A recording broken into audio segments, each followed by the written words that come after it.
Video का topic देख के आपको पता चल ही गया होगा कि इस वीडियो में हम किस बारे में बात करने वाले हैं। आखिर क्रिएटिन होता क्या है? क्रिएटिन एक नेचुरल सब्सटेंस है जो हमारे बॉडी में पाया जाता है। ये 3 अमीनो एसिड ग्लाइसिन, मिथ्योनिन और आर्जिनिन से मिलकर बनता है।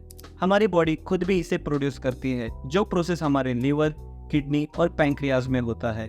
एक्सटर्नली भी कुछ फूड सोर्स जैसे मीट, फिश या मिल्क से भी हम इसे कंज्यूम कर सकते हैं, या फिर एज ए सप्लीमेंट के रूप में भी हम इसे ले सकते हैं।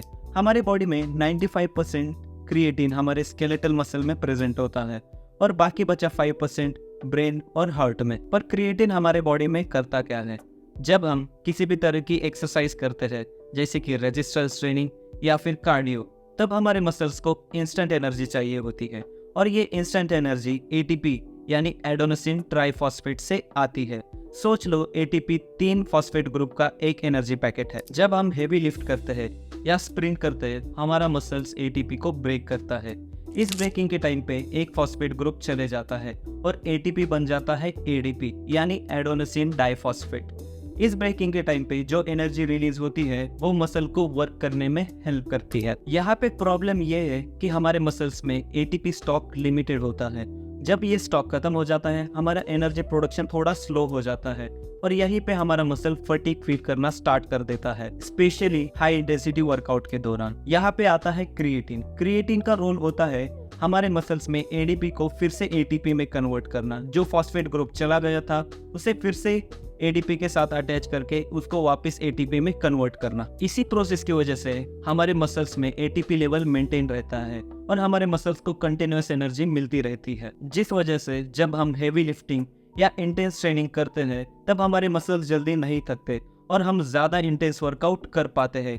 क्रिएटिन ये इंश्योर करता है कि हमारे बॉडी में एटीपी रिजर्व ठीक से रिप्लेनिश होता रहे। अब ये समझने के बाद कि कैसे क्रिएटिन एडीपी को एटीपी में कन्वर्ट करता है, समझते हैं कि एथलीट के लिए क्यों ये इतना इम्पोर्टेंट होता है। जब कोई भी एथलीट उसके पीक परफॉर्मेंस पे होता है, उसके मसल्स को consistently high level of energy चाहिए होता है। हर रिपीटेशन, हर स्प्रिंट, हर एक्सप्लोसिव मूवमेंट के लिए एक बर्स्ट ऑफ एनर्जी चाहिए होता है जो डायरेक्टली एटीपी से आता है। अब बात करते हैं एक इंटरेस्टिंग फैक्ट की।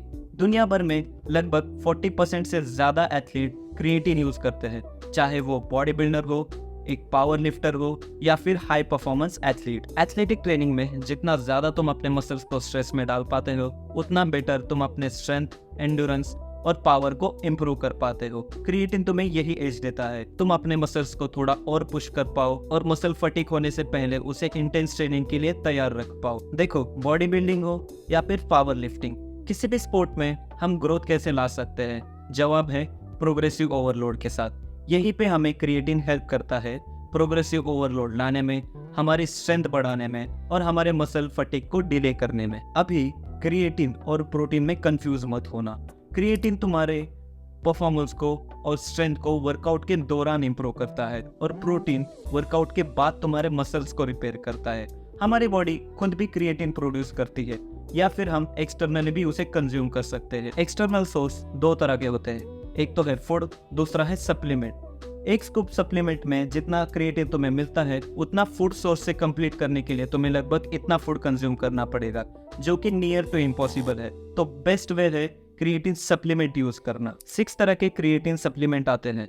पहला है क्रिएटिन मोनोहाइड्रेट, दूसरा है क्रिएटिन इथाइल ईस्टर, तीसरा है क्रिएटिन हाइड्रोक्लोराइड, चौथा है बफर्ड क्रिएटिन, पांचवा है लिक्विड क्रिएटिन और 6th है क्रिएटिन मैग्नीशियम चिलेट। इसमें से क्रिएटिन मोनोहाइड्रेट पे सबसे ज्यादा स्टडी की गई है और यही कॉमनली यूज भी होता है एज ए सप्लीमेंट। और बात करें इसकी इफेक्टिवनेस की, तो स्टडी में ये देखा गया है कि क्रिएटिन मोनोहाइड्रेट आपके मसल क्रिएटिन और फॉस्फोक्रिएटिन कॉन्सेंट्रेशन को लगभग 15 से 40% इंक्रीज कर देता है, जो आपके अनएरोबिक एक्सरसाइज की कैपेसिटी को इंक्रीज करने में हेल्प करता है। और अब तक कुछ ऐसे नए एविडेंस भी नहीं मिले कि कोई नया क्रिएटिन फॉर्म इस क्रिएटिन मोनोहाइड्रेट से ज्यादा इफेक्टिव और सेफ हो। जब क्रिएटिन मोनोहाइड्रेट इतना कॉमन और एक्सटेंसिवली स्टडीड है, फिर भी इसको लेकर काफी मिसकंसेप्शन है। बहुत से लोगों को इसका साइड इफेक्ट, यूसेज और लॉन्ग टर्म इम्पैक्ट के बारे में गलतफहमी है। अब हम इसी मिसकंसेप्शन को दूर करेंगे। पहले बात करते हैं साइड इफेक्ट वाले मिसकंसेप्शन के बारे में।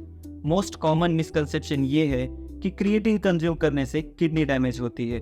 पर ये ऐसा क्यों समझा जाता है? इसका मेन रीजन ये है कि हमारे स्केलेटल मसल क्रिएटिन और फॉस्फोक्रिएटिन को क्रिएटिनिन में ब्रेक करते हैं, जो किडनी से फिल्टर होकर यूरिन द्वारा बाहर निकल जाता है। तो अगर ब्लड में क्रिएटिनिन लेवल बढ़ गया तो उसे किडनी डिस्फंक्शन का इंडिकेशन माना जाता है।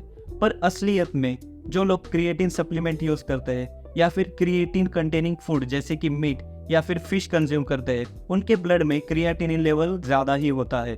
स्पेशली ये मेल्स में ज्यादा होता है फीमेल के कंपैरिजन में। तो लोगों द्वारा यही समझा जाता है कि अगर हम किडनी को ज्यादा फोर्स करें क्रिएटिनिन फिल्टर करने को तो उस पे लोड आ सकता है या फिर वो डैमेज हो सकती है। पर असलियत में हेल्दी किडनी इसको अच्छे से हैंडल कर लेती है और लगभग 20 साल से ज्यादा के रिसर्च में भी यही देखा गया है कि अगर हम क्रिएटिन रिकमेंडेड लेवल पर कंज्यूम करें तो इसका कोई साइड इफेक्ट नहीं है। नेक्स्ट मिसकंसेप्शन है कि क्रिएटिन लेने से हेयर लॉस बढ़ जाता है। पर ये मिसकंसेप्शन आया कहाँ से?